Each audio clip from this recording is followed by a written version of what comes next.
L'homme qui se confie en l'Éternel sera comme un arbre planté près des eaux.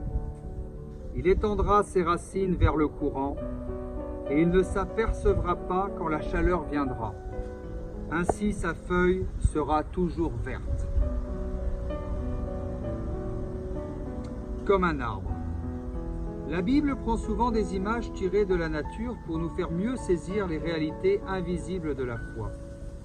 Ainsi, le prophète Jérémie compare le croyant qui se confie en Dieu à un arbre dont les racines sont bien nourries et qui peut continuer à donner des fruits durant la sécheresse. Un arbre en bonne santé a des racines qui lui permettent de bien s'alimenter. Il a aussi un feuillage qui lui permet de grandir vers le ciel. Quel exemple pour nous chrétiens! Les racines nous parlent de ce qui ne se voit pas, mais qui est la force de l'arbre. Le feuillage évoque tout ce qui se voit chez le chrétien. Il nous faut veiller sur nos racines, la partie cachée de notre vie. N'envisageons pas notre relation avec le Seigneur seulement dans le but de le servir.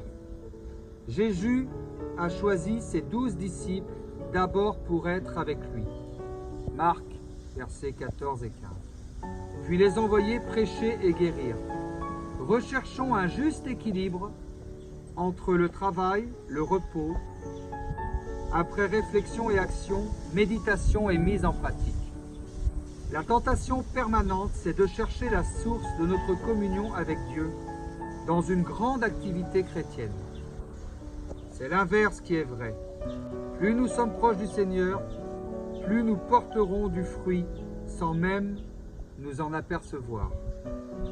Le feuillage, c'est ce que les autres voient de nous, à commencer par nos proches.